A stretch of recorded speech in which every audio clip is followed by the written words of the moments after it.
Hi everyone, എല്ലാവർക്കും നമസ്കാരം. ഞാൻ ഡോക്ടർ സഞ്ജന വിബി. നമുക്കിന്ന് ആന്റി ഏജിങ് വൈറ്റമിൻസിനെ കുറിച്ച് നോക്കാം.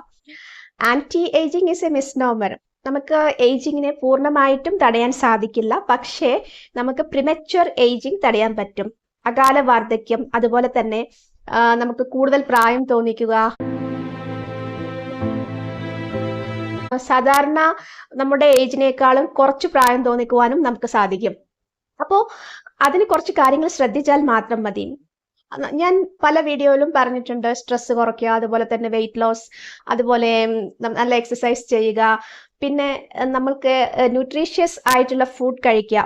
ഇത്രയും കാര്യങ്ങളൊക്കെ ഏറ്റവും ബേസിക് ആയിട്ടുള്ള കാര്യങ്ങളാണ് നമുക്ക് ഏജിങ് ഡിലേ ചെയ്യാൻ വേണ്ടിയിട്ട്, അതുപോലെ നമുക്ക് ഹെൽത്തി ആയിട്ടിരിക്കാൻ വേണ്ടിയിട്ട്.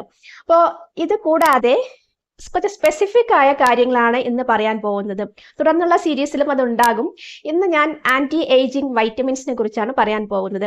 ഏതൊക്കെ വൈറ്റമിൻസ് ആണ് നമുക്ക് ഹെൽത്തി ആയിരിക്കാനും അതുപോലെ നമ്മുടെ ഏജിങ് കുറച്ച് ഡിലേ ചെയ്യാനും സഹായിക്കുന്നത് നോക്കാം.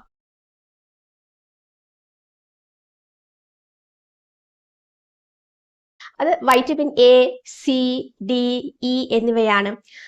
അതിൽ vitamin A beta carotenoids antioxidant ആണ്. ഇവയെല്ലാം ആന്റി ഓക്സിഡൻസ് ആണ്. പക്ഷേ വൈറ്റമിൻ എ വളരെ പവർഫുൾ ആയിട്ടുള്ള ഒരു ആന്റി ഓക്സിഡന്റ് ആണ്. നമ്മൾ കഴിക്കുന്ന പല ആഹാരപദാർത്ഥം, for example carrot, beetroot, green leafy vegetables, potato, sweet potatoes, അതുപോലെ തന്നെ നമ്മുടെ നട്ട്സ് ആൻഡ് സീഡ്സ്, ഇവയിലെല്ലാം വൈറ്റമിൻ എ ഉണ്ട്. വൈറ്റമിൻ എ നമ്മുടെ സ്കിൻ ഹെൽത്തിന് വളരെയധികം ഇമ്പോർട്ടന്റ് ആണ്. നല്ലൊരു ആന്റി ഓക്സിഡന്റ് കൂടെയാണ്. ബീറ്റാ കരോട്ടിനോയിഡ്സ് വളരെ നല്ല ആന്റി ഓക്സിഡൻസ് ആണ്. ഫ്രീ റാഡിക്കൽ ഡാമേജ് സ്കിന്നിനുണ്ടാകുന്നതും അതുപോലെ തന്നെ പ്രിമച്വർ ഏജിങ് ഒക്കെ തടയും. പിന്നെ വൈറ്റമിൻ സി നമുക്കെല്ലാം പരിചിതമായിട്ടുള്ള വൈറ്റമിൻ ആണ്. പലരും വൈറ്റമിൻ സി സീറം യൂസ് ചെയ്യാറുണ്ടല്ലോ. അപ്പോൾ വൈറ്റമിൻ സി ഇന്റേണലി കഴിക്കുന്നതാണ്. അതിനേക്കാളും, അതായത് സപ്ലിമെന്റിന്റെ കാര്യമല്ല ഞാൻ പറഞ്ഞ്, ന്യൂട്രീഷ്യസ് ആയിട്ടുള്ള ഒരു ഡയറ്റ് നിങ്ങൾ ഫോളോ ചെയ്യുകയാണെങ്കിൽ അതിന്റെ ഗുഡ് ഇഫക്ട്സ് നിങ്ങളുടെ സ്കിന്നിലും നിങ്ങളുടെ ഹെൽത്തിലും റിഫ്ലക്ട് ചെയ്യും. അതായത് വൈറ്റമിൻ സി റിച്ച് ഫുഡ് എന്ന് പറയുമ്പം സിട്രസ് ഫ്രൂട്ട്സ്, ഗൂസ്ബെറി, നെല്ലിക്ക, പിന്നെ ഓറഞ്ച്, പോംഗ്രാനൈറ്റ്, അതുപോലെ അതായത് അനാർ അഥവാ മാതള നാരങ്ങ, പിന്നെ നിങ്ങൾ കഴിക്കുന്ന ഓറഞ്ച് മാത്രമല്ല, ഓറഞ്ചിന്റെ വർഗത്തിൽപ്പെട്ട എല്ലാ ഫ്രൂട്ട്സും. നെല്ലിക്കയിലും വളരെയധികം വൈറ്റമിൻ സി അടങ്ങിയിട്ടുണ്ട്. പക്ഷെ ഒരുപാട് നെല്ലിക്ക കഴിക്കുന്നത് നല്ലതല്ല. ദിവസം ഒരു നെല്ലിക്ക വളരെ ചെറുതാണെങ്കിൽ കഴിക്കാം, അല്ലെങ്കിൽ വളരെ വലിയ നെല്ലിക്കയാണെങ്കിൽ ഒരു അരഭാഗമേ ആവശ്യമുള്ളൂ. വൈറ്റമിൻ സി കൂടിക്കഴിഞ്ഞ് നമ്മളുടെ ഭക്ഷണത്തിൽ, നമ്മുടെ ആഹാര രീതിയിൽ വെള്ളം കുറവാണെങ്കിൽ അത് അനാവശ്യമായിട്ട് കൂടിക്കഴിഞ്ഞാൽ അത് കാൽഷ്യം പ്രസിപ്പിറ്റേഷൻ ഉണ്ടാക്കും. അതായത് കാൽഷ്യം അടിഞ്ഞുകൂടാൻ ഇടയാകും. അപ്പോൾ കാൽഷ്യം കൂടിക്കഴിഞ്ഞാൽ കിഡ്നി സ്റ്റോൺസ് അങ്ങനെയുള്ള ബുദ്ധിമുട്ടുകളിലേക്കെല്ലാം നയിക്കാം. പക്ഷെ വൈറ്റമിൻ സി നമ്മുടെ ശരീരത്തിൽ സ്റ്റോർ ചെയ്യപ്പെടുന്നില്ല. അതുകൊണ്ട് അത്രയങ്ങ് പേടിക്കാനൊന്നുമില്ല. എങ്കിലും എല്ലാ ഭക്ഷണവും നമ്മൾ മിതമായിട്ട് കഴിക്കുന്നത് തന്നെയാണ് നല്ലത്. ഞാനിത് പറയാൻ കാരണം, വൈറ്റമിൻ സി കിട്ടാൻ വേണ്ടിയിട്ട് ഒരു 10 നെല്ലിക്കയൊന്നും ജ്യൂസ് അടിച്ച് കഴിക്കരുത്. ഒരു നെല്ലിക്ക വളരെ ചെറുതാണെങ്കിൽ ഒരു നെല്ലിക്ക ഒരു ദിവസം ആവശ്യമുള്ളൂ. നമുക്ക് 40 മില്ലിഗ്രാം ആണ് വൈറ്റമിൻ സി ഒരു ദിവസം ആവശ്യമുള്ളത്. അപ്പൊ അത് നിങ്ങൾ ഏതെങ്കിലും രീതിയിൽ കിട്ടിയത്, ചെറുനാരങ്ങയിലും വൈറ്റമിൻ സി ഉണ്ട്, നെല്ലിക്ക തന്നെ വേണമെന്നില്ല. അതുപോലെ തന്നെ സിട്രസ് ഫ്രൂട്ട്സിൽ വൈറ്റമിൻ സി ഉണ്ട്, അതുപോലെ പേരക്കയിൽ വൈറ്റമിൻ സി ഉണ്ട്. വൈറ്റമിൻ സി നമ്മുടെ ബോഡിയിൽ വളരെ അത്യാവശ്യമാണ്. ഇമ്മ്യൂണിറ്റി ബൂസ്റ്റർ ആയിട്ട് അറിയാലോ, പ്രതിരോധ ശക്തി കൂട്ടിയെടുക്കുവാൻ, അതായത് നമ്മളുടെ ഉള്ള പ്രതിരോധ ശേഷി മെയിൻറ്റെയിൻ ചെയ്യാനും നമുക്ക് അസുഖങ്ങൾ വരാതിരിക്കാനും വൈറ്റമിൻ സി ആവശ്യമാണ്. വൈറ്റമിൻ സി ഇല്ലെങ്കിലാണ് നമുക്ക് പെട്ടെന്ന് അസുഖങ്ങൾ വരാം. അതുകൂടാതെ സ്കിന്നിന്റെ ഇന്റഗ്രിറ്റിക്ക് വൈറ്റമിൻ സി ആവശ്യമാണ്. വൈറ്റമിൻ എയും ആവശ്യമാണ്. വൈറ്റമിൻ ഡിയും ആവശ്യമാണ് സ്കിന്നിന്റെ ഹെൽത്തിനും.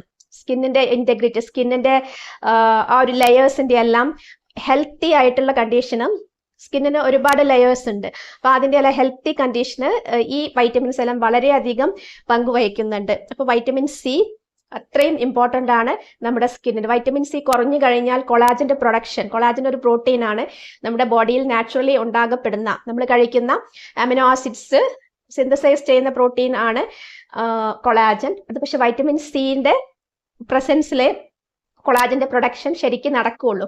വൈറ്റമിൻ സി കൊളാജൻ ഉണ്ടാകുവാൻ വളരെ ഇമ്പോർട്ടൻ്റ് ആണ്. കൊളാജൻ നമ്മുടെ സ്കിന്നിന്റെ ടൈറ്റ്നെസ്സിന് മാത്രമല്ല ആവശ്യം, നമ്മുടെ ബോഡിയുടെ ഫങ്ഷൻസിനും കൊളാജൻ ആവശ്യമാണ്. പിന്നെ പ്രത്യേകിച്ച് നമുക്കൊരു വൂണ്ട് ഹീലിങ്ങിന്, ഒരു ഇഞ്ചുറി ഒക്കെ പറ്റി വൂണ്ട് ഉണ്ടായാലും വൂണ്ട് ഹീലിങ്ങിനും വൈറ്റമിൻ സി വളരെ ഇമ്പോർട്ടൻ്റ് ആണ്. ആ മുറിവ് ഉണങ്ങുവാൻ അതുപോലെ എല്ല് പൊട്ടി കഴിഞ്ഞാൽ അസ്ഥി ഒരു ഫ്രാക്ചർ ആയി കഴിഞ്ഞിട്ടാണെങ്കിൽ നമുക്ക് വൈറ്റമിൻ സി വേണം, വൈറ്റമിൻ ഡിയും വേണം. ഹീലിംഗ് എന്ന പ്രോസസ്സ് അത് എപ്പോഴും നടക്കുന്നത് വൈറ്റമിൻ സി ഉള്ളത് കൊണ്ടാണ്. അപ്പം നമ്മുടെ സ്കിന്നിനുണ്ടാകുന്ന ഡാമേജസ് കറക്റ്റ് ചെയ്യാനും വൈറ്റമിൻ സി ആവശ്യമാണ്.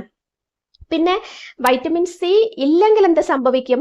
നമ്മൾക്ക് കൊളാജൻ പ്രൊഡക്ഷൻ ഡിസ്റപ്റ്റഡ് ആവും. കൊളാജൻ ശരിക്കും ഉണ്ടായിട്ടില്ലെങ്കിൽ സ്കിൻ സാഗിങ് വരും, സ്കിന്നിന്റെ ആ ടോൺഡ് കണ്ടീഷനൊക്കെ മാറി സ്കിൻ അയഞ്ഞു തൂങ്ങി അങ്ങനെയൊക്കെയുള്ള ഒരു അവസ്ഥയിലേക്ക് ഏജിങ് ആവും മുമ്പ് തന്നെ പോകും. അപ്പോൾ ഏജിങ് പ്രോസസ്സിൽ എന്ന് പറഞ്ഞാൽ നമുക്ക് പൂർണ്ണമായും തടയാൻ പറ്റുന്ന ഒന്നല്ല, അത് ജനറ്റിക്കലി കൺട്രോൾഡ് ആണ്. പക്ഷെ നമ്മളുടെ ചില ശീലങ്ങൾ കൊണ്ട് പ്രിമച്വർ ഏജിങ് ആവുന്നത് തടയാനും, അതായത് നമ്മൾ ആവശ്യത്തിന് ഭക്ഷണം കഴിക്കുകയും പോഷകം ശരീരത്തിൽ എത്താതിരിക്കുകയും ചെയ്യുമ്പോൾ ഒരു കാര്യം, അതുപോലെ തന്നെ നമുക്ക് പുറത്തുനിന്നുണ്ടാവുന്ന ടോക്സിൻസ്, ഫ്രീ റാഡിക്കൽ അറ്റാക്ക്, ഇതൊക്കെ കാരണം സ്കിന്നിന് ഡാമേജ് സംഭവിക്കുന്നത്. ഇതൊക്കെ തടയാൻ നല്ല ഭക്ഷണം സഹായിക്കും. അത്ര മാത്രമേ നമുക്ക് ശ്രദ്ധിക്കേണ്ടതുള്ളൂ. നമ്മൾ കഴിക്കുന്ന ഭക്ഷണം ബാലൻസ്ഡ് ആയിരിക്കണം. വൈറ്റമിൻ സി വേണം, വൈറ്റമിൻ എ വേണം, വൈറ്റമിൻ ഡി വേണം, വൈറ്റമിൻ ഇ വേണം. അടുത്തത് ഞാൻ വൈറ്റമിൻ ഇനെ കുറിച്ചാണ് പറയുന്നത്. വൈറ്റമിൻ ഇ എന്ന് പറഞ്ഞു കഴിഞ്ഞാൽ മിക്കവാറും വെജിറ്റബിൾസ് ഓയിൽസിലൊക്കെ ഉണ്ട്, അതുപോലെ അവോക്കാഡോ എന്ന പഴത്തിലുണ്ട്, നട്ട്സ് ആൻഡ് സീഡ്സിലുണ്ട്. നട്ട്സ് ആൻഡ് സീഡ്സ് നമ്മുടെ ജീവിതത്തിന്റെ ഒരു ഭാഗമാക്കി മാറ്റണം, എങ്കിൽ മാത്രമേ നമുക്ക് ആവശ്യമുള്ള വൈറ്റമിൻ സി, വൈറ്റമിൻ ഇ, അതുപോലെ ഒമേഗ ഫാറ്റി ആസിഡ്സ് നമ്മുടെ ബ്രെയിനിന്റെ ഹെൽത്തിന് വളരെ ഇമ്പോർട്ടൻ്റ് ആണ്, ഇതെല്ലാം നമുക്ക് ലഭിക്കുകയുള്ളൂ. അപ്പോൾ വൈറ്റമിൻ ഇ റിച്ച് ഫുഡ് ഇതെല്ലാം ആണ്. പിന്നെ നമ്മൾക്ക് വൈറ്റമിൻ ഡിയും വേണം. വൈറ്റമിൻ ഡി നമുക്ക് സൺലൈറ്റിൽ നിന്നാണ് കിട്ടുന്നത്. പക്ഷേ ഫേസ് നമ്മൾ വെയിൽ കൊള്ളിച്ചിട്ട് വൈറ്റമിൻ ഡി ഉണ്ടാക്കുകയാണെങ്കിൽ അത് നമുക്ക് കുറച്ചും കൂടെ ഡാമേജ് ആണ് ഉണ്ടാക്കുക. നമ്മൾക്ക് ഫേസ് കവർ ചെയ്ത് കൈകാലുകൾ വെയിൽ കൊള്ളിച്ചാലും നമുക്ക് വൈറ്റമിൻ ഡി കിട്ടും. അപ്പം സൺസ്ക്രീൻ യൂസ് ചെയ്യുക എന്നുള്ളത് എപ്പോഴും പ്രാക്ടിക്കൽ ആയിട്ടുള്ള കാര്യമല്ല, യൂസ് ചെയ്യുന്നവർക്ക് ചെയ്യാം. പിന്നെ വൈറ്റമിൻ ഡി ഫുഡ് സോഴ്സിലുണ്ട്, പക്ഷെ ഒരുപാടൊന്നും ഇല്ല, എങ്കിൽ പോലും നോൺ വെജ് ഫുഡിലെല്ലാം ഉണ്ട്. മിൽക്ക്, എഗ് യോക്കിലെല്ലാം, മീറ്റ്, ഇതിലെല്ലാം വൈറ്റമിൻ ഡി ഉണ്ട്. അപ്പോൾ ഇനി വൈറ്റമിൻ ഡി കുറവുള്ള ആൾക്കാർക്ക് സപ്ലിമെന്റ്സ് എടുക്കാം. ചുരുക്കത്തിൽ vitamin A, vitamin D, vitamin C, E ഒക്കെ നമ്മുടെ സ്കിന്നിന്റെ ഹെൽത്തിന് വളരെ ഇമ്പോർട്ടൻ്റ് ആണ്. അതുപോലെ പ്രിമച്വർ ഏജിങ് തടയുവാൻ ഇവയെല്ലാം നല്ല ഇഫക്റ്റീവ് ആന്റി ഓക്സിഡൻസ് ആണ്. ഫ്രീ റാഡിക്കൽ ഡാമേജ് മൂലം നമ്മുടെ സ്കിന്നിന് ഉണ്ടാകുന്ന അകാല വാർദ്ധക്യം അഥവാ പ്രിമച്വർ ഏജിങ്, പിന്നെ ഫോട്ടോ ഏജിങ്, സൂര്യപ്രകാശം ഏറ്റിട്ടുള്ള ഏജിങ്, ഇവയൊക്കെ തടയുവാൻ ഈ വൈറ്റമിൻസ് വളരെയധികം സഹായിക്കുന്നുണ്ട്. പിന്നെ നമുക്ക് ഇത് കൂടാതെ മറ്റു ആഹാര പദാർത്ഥങ്ങളും അതുപോലെ അതിലുള്ള ന്യൂട്രിയൻസും സ്കിന്നിന്റെ ഹെൽത്തിന്, ഏജിങ് പ്രിവെന്റ് ചെയ്യുന്നതിനും ആവശ്യമാണ്. ഈ ഒരു വൈറ്റമിൻസ് മാത്രമല്ല, അത് കൂടാതെ പ്രോട്ടീൻ വളരെ ഇമ്പോർട്ടൻ്റ് ആണ്. നമ്മുടെ ബോഡിയുടെ ഫങ്ഷൻസ് വളരെ വ്യക്തമായിട്ട്, വളരെ കൃത്യമായിട്ട് നടക്കുകയാണെങ്കിൽ മാത്രമേ ആ ഒരു ഹെൽത്ത് നമുക്ക് കിട്ടുള്ളൂ, സ്കിന്നിൽ അത് റിഫ്ലക്ട് ചെയ്യുള്ളൂ. വൈറ്റമിൻസ് മാത്രം മതിയാവില്ല അതിന്. ഇപ്പോൾ പ്രോട്ടീനും ആവശ്യമാണ്. പ്രോട്ടീൻസ് പയറുവർഗ്ഗങ്ങളിലും ഫിഷിലും ചിക്കനിലും എല്ലാം ഉണ്ട്. പിന്നെ കുറച്ച് പ്രോട്ടീൻസ് നട്ട്സിലും ഉണ്ട്. പ്രോട്ടീൻ കിട്ടുന്ന ആഹാര പദാർത്ഥങ്ങളും ഇതിന്റെ കൂടെ ഉൾക്കൊള്ളിക്കുക. ഒരു ബാലൻസ്ഡ് ഡയറ്റ് കൊണ്ട് മാത്രമേ നമ്മുടെ സ്കിൻ ഹെൽത്ത് നന്നായിട്ട് ഇരിക്കുകയുള്ളൂ. അതായത് ബെറ്റർ സ്കിൻ ഹെൽത്തിന് എപ്പോഴും ഒരു ബാലൻസ്ഡ് ഡയറ്റ് ആവശ്യമാണ്. അതിൽ ഞാൻ ഇത്രയും വൈറ്റമിൻ ഫോക്കസ്ഡ് ആയിട്ട് പറഞ്ഞത് അത് ആന്റി ഓക്സിഡൻസ് ആയതുകൊണ്ടും സ്കിന്നിന്റെ മുകളിൽ സ്കിന്നിന്റെ ഇന്റഗ്രിറ്റി ബെറ്റർ ആക്കി മെയിൻറ്റെയിൻ ചെയ്ത് കൊണ്ടുപോകാൻ ഇവയ്ക്ക് കഴിയുന്നതും കൊണ്ട് ആണ്. ഹെൽത്തി ലുക്ക് സ്കിന്നിന് കിട്ടില്ല വൈറ്റമിൻസ് കുറഞ്ഞു കഴിഞ്ഞാൽ.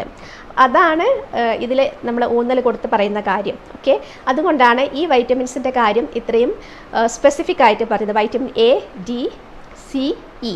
പിന്നെ ഇതിലൊരു കാര്യം കൂടെ പറയാനുള്ളത്, വൈറ്റമിൻ സിയും ഇയും നമ്മൾ സംയുക്തമായിട്ട് കഴിക്കുകയാണെങ്കിൽ, ഒരുമിച്ച് കഴിക്കുകയാണെങ്കിലും, അതുപോലെ ഒരുമിച്ച് എന്തെങ്കിലും എക്സ്റ്റേണൽ ആപ്ലിക്കേഷനിൽ ഉപയോഗിക്കുകയാണെങ്കിൽ, പുറമെ പുരട്ടുന്ന തരത്തിൽ യൂസ് ചെയ്യുകയാണെങ്കിലും കുറച്ചും കൂടെ എഫക്റ്റ് ഉണ്ട്. അത് കുറച്ചും കൂടെ സ്കിന്നിന് നല്ലതാണ്. പ്രത്യേകിച്ചും ഈ വൈറ്റമിൻ ക്രീംസ് മാർക്കറ്റിൽ അവൈലബിൾ ആവുള്ളവ vitamin C and E mixed ആയിട്ടുള്ളത് വാങ്ങുകയാണെങ്കിൽ കുറച്ചും കൂടെ നല്ലതായിരിക്കും. അപ്പോൾ ഇത് ഒരു കമ്പൈൻഡ് എഫക്റ്റ്, ഇതൊരു റിസർച്ച് പഠനമാണ്. അപ്പോൾ അത് യൂസ് ചെയ്യുകയാണെങ്കിൽ സ്കിന്നിന് കുറച്ചും കൂടെ നല്ലതാണ്, രണ്ടിൻ്റെയും കൂടെ എഫക്റ്റ് ഒരുമിച്ച് കിട്ടുകയാണെങ്കിൽ. അപ്പോൾ ഇത്രയും കാര്യങ്ങളാണ് നമ്മുടെ സ്കിന്നിന് ആവശ്യമുള്ള വൈറ്റമിനെ കുറിച്ച് പറയാനുള്ളത്. Keep on watching Samsar wellness.